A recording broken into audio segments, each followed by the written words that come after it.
The Supreme Court struck down the use of racially discriminatory admissions policies at U.S. colleges in a 6-3 decision. The Supreme Court ended the use of so-called affirmative action in higher education, which has been a long-time goal of conservatives. The ruling has immediate impacts on high school students around the world who will be applying for fall acceptance into the nation's colleges and universities. Students may reportedly avoid stating their race or ethnicity in the common application which many colleges use to apply for many schools at once. The decision was made by Chief Justice John Roberts, and he wrote the opinion for the court and concluded that universities have wrongly used race as the touchstone of an individual's identity, and that's not based on skills or lessons learned, but based on the color of their skin. He was quoted as saying, "Our constitutional history does not tolerate that choice," he wrote. And he carved out an exception for military academies because military academies actually didn't participate in the case, and none of the courts below addressed the propriety of race-based admissions in that context. But as far as civilian educational institutions of higher learning, he wrote that they may be, quote, potentially distinct and compelling interest here related to national security. This appears to mean that the court in the future could consider the use of affirmative action at military academies, but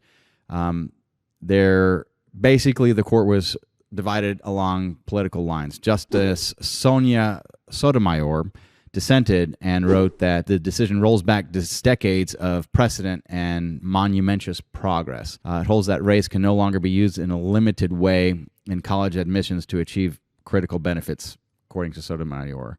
Then the court also cements a superficial rule of colorblindness as a constitutional principle, endemically segregated society where race has always mattered and continues to matter. This case is polarizing the United States at the moment. All the conservatives are saying that it's a success. 3 of the former presidents have weighed in, Joe Biden, Barack Obama, and Donald Trump. Donald Trump thinks it was good. Joe Biden and Barack Obama think it was bad.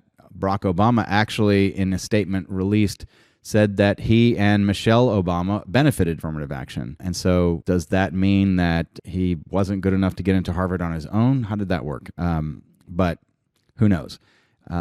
So now it's merit-based, and we will see what the repercussions of this are.